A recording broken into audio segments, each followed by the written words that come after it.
Masechet Nazir, traité Nazir, Daf Yud Dalet, feuille numéro 14. Nous sommes à la feuille 13. 6 lignes avant la fin. Gmara.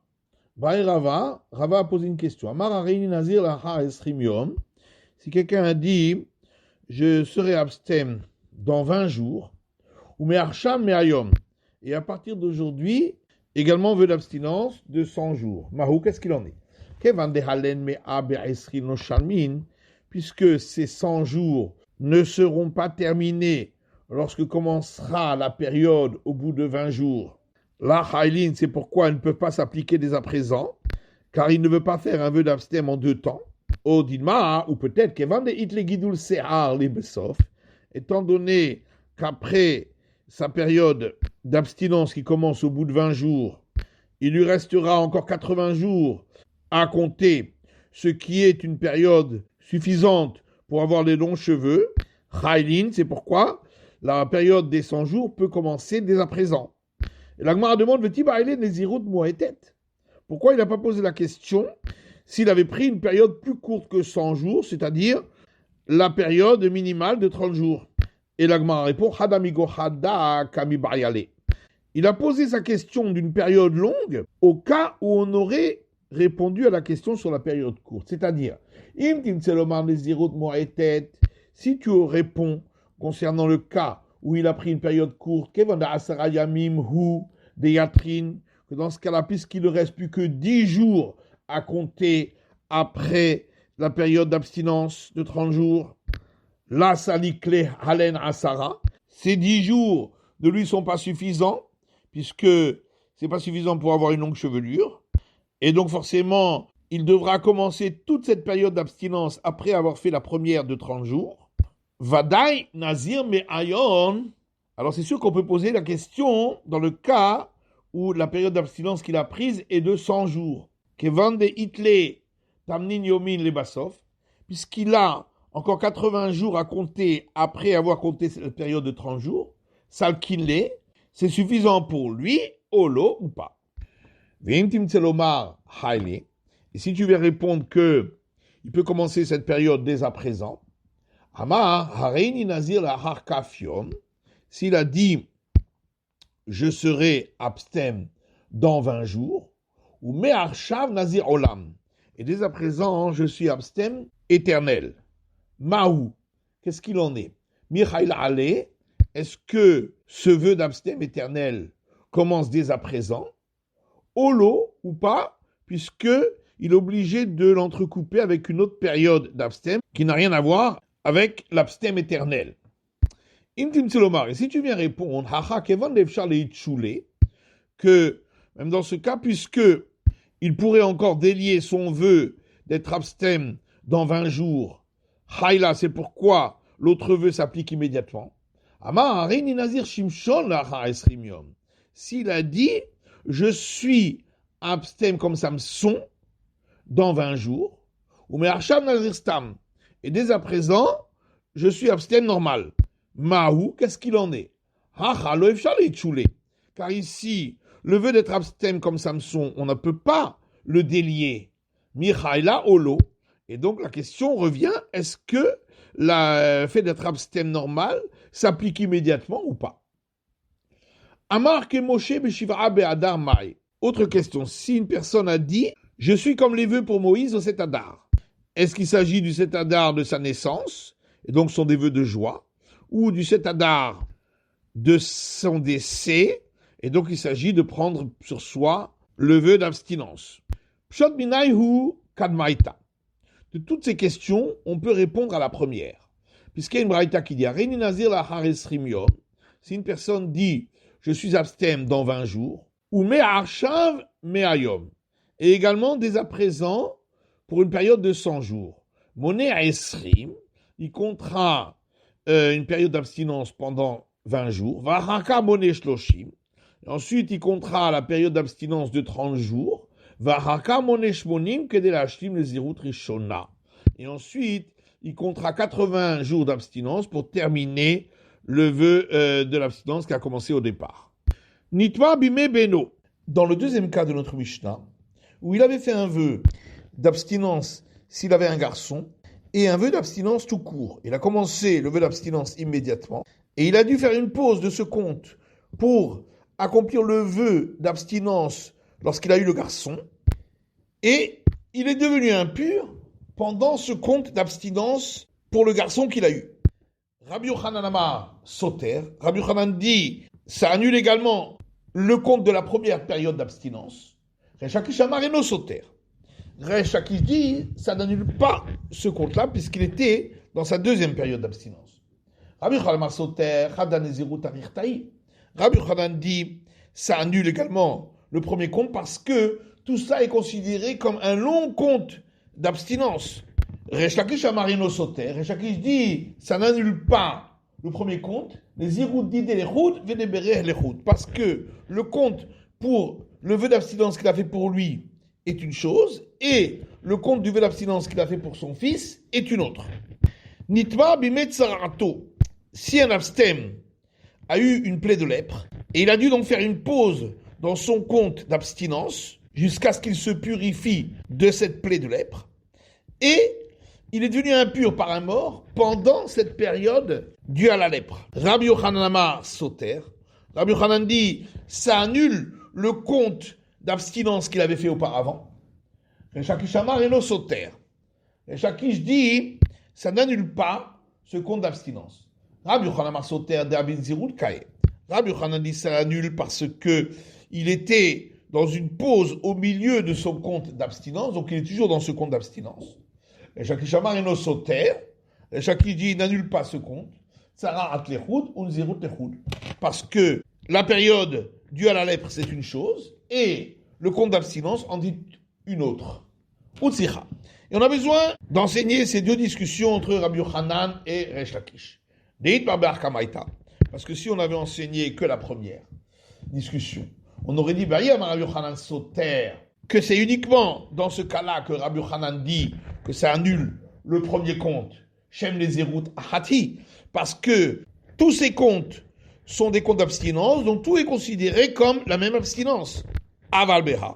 Mais dans le deuxième cas, où il s'agit d'une pause à cause de plaie de lèpre, et ma modèle Resh Lakish, peut-être qu'il aurait été d'accord avec Resh Lakish que ça n'annule pas le compte d'abstinence. Parce que le compte d'abstinence est une chose, et la période de lèpre en est une autre. Et si on va enseigner la discussion que dans ce dernier cas où il est devenu lépreux, on aurait pu dire que c'est seulement dans ce cas-là que Resh Lakish dit que ça n'annule pas le compte d'abstinence. Mais dans l'autre cas, où il s'agit que de compte de vœux d'abstinence, c'est ma modèle de Rabbi Yochanan. Peut-être qu'il aurait été d'accord avec Rabbi Yochanan. C'est pourquoi on a besoin des deux enseignements.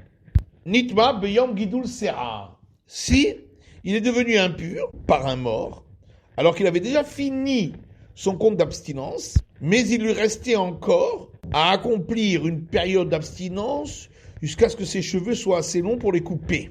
C'est-à-dire qu'ils aient poussé pendant 30 jours. Rav Amar Eno Soter.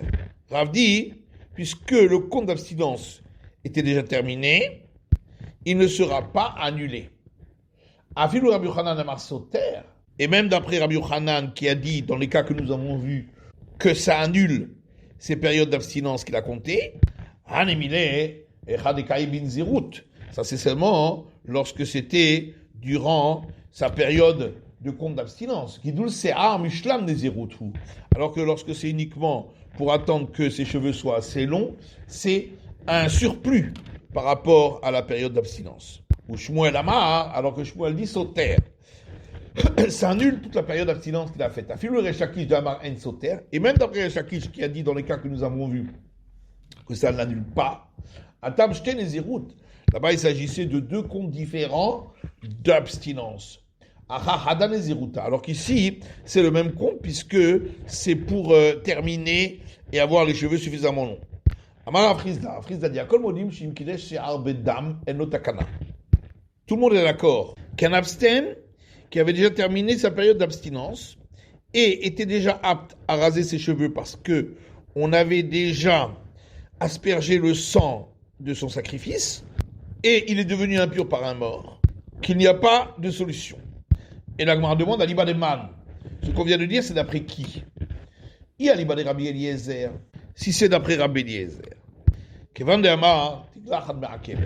Puisque lui dit que tant qu'il ne s'est pas rasé les cheveux, il ne peut pas sortir de sa période d'abstinence. Tormeloti. Donc il est encore dans sa période d'abstinence. Vélistor. Et donc, il devra annuler tout son compte. Et là, Aliba de Rabanan. Donc il faut dire qu'on va d'après les sages. Or, les sages disent que s'il ne s'est pas rasé, ça n'empêche pas d'être sorti de la période d'abstinence. Donc quel est le problème? Leolam Aliba de Rabanan. En vérité, ça va d'après les sages. Et que ça veut dire qu'il n'a pas de solution. Il n'y a pas de solution pour l'obligation de se raser. Car étant impur, il ne peut le faire à présent. Et après qu'il se sera purifié, il ne pourra pas non plus accomplir ce commandement, puisqu'il ne pourra plus apporter à nouveau les sacrifices, puisqu'il les avait déjà apportés une première fois. Amar Rabbi Yosef Rabbi Hanina. Rabbi Yosef, fils de Rabbi Hanina, dit Nazir Shekalulo Yamav. Un abstain qui a terminé les jours de sa période d'abstinence. Loké à la Touma. S'il devient impur, il recevra la flagellation. Veno loké à la Tiglachat velo à la Yaïn. Mais il ne recevra pas la flagellation s'il s'est rasé avant d'avoir apporté les sacrifices ou s'il a bu du vin. Et l'Agmar demande Maïshana Touma de laké. Pourquoi est-ce différent pour s'il est devenu impur où on dit qu'il reçoit la flagellation?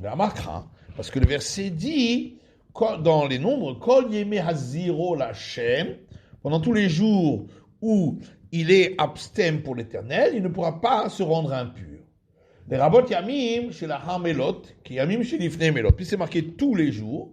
C'est donc qu'on inclut les jours qui sont après la fin de la période d'abstinence, tant qu'il n'a pas fait le cérémonial, d'être considérés comme les jours avant la fin de la période d'abstinence, et donc il reçoit la flagellation. Yachim, alors c'est ainsi, il devrait recevoir la flagellation également pour s'être rasé, de Amarachamana, puisque la Torah dit toujours dans les nombres, Kol Yeme Neder Nizro, tous les jours de son vœu d'abstinence, Ta'ar lo Ya'avor Rosho, une lame ne passera pas sur sa tête. La Sotiamim Shlachamelot, qui Amim Shlifnemelot. Et donc, de là on apprend que les jours qui suivent la période d'abstinence, donc il n'a pas terminé le cérémonial, sont considérés comme les jours d'avant la fin d'abstinence. Mais tout, de plus, Kol Yemen Nizro, Mikol Hashayase Migefen Hayayin, est écrit dans les nombres, tous les jours de sa période d'abstem, tout ce qui sera fait de la vigne et du vin lui sera interdit. Et donc là aussi on peut dire, que les jours qui suivent sa période d'abstinence sont considérés, tant qu'il n'a pas effectué le cérémonial, comme les jours de la période d'abstinence. Et la Gemara répond, Shaneacha. En vérité, c'est différent pour le fait d'être devenu impur. Parce que la Torah a dit, Vetimerosh Nizro. Et il a rendu impur la tête de son abstinence. Mishenizro talulo berosho. De là, on inclut celui dont la période d'abstinence ne dépend à présent que de se raser la tête. Donc il a terminé les jours qui étaient dévolus à son abstinence. Et donc c'est seulement pour le fait d'être devenu impur, dont on parle ici, qu'il reçoit la flagellation à ce moment-là. Métivé, la Gemara objecte à partir d'une braïta qui dit Nazir chez Kalulo Yamav, un abstem qui a terminé les jours de son abstinence, à son légaléach, il n'a pas le droit de se raser, velishtot yain, et de boire du vin, ou le tamen metim, et devenir impur par des morts, tant qu'il n'a pas offert les sacrifices. Vimgillar, et s'il s'est rasé, veshata yain, ou qu'il a bu du vin, venit malametim, ou qu'il est devenu impur par des morts, arisé son feketar baim, il recevra la flagellation des 40 coups.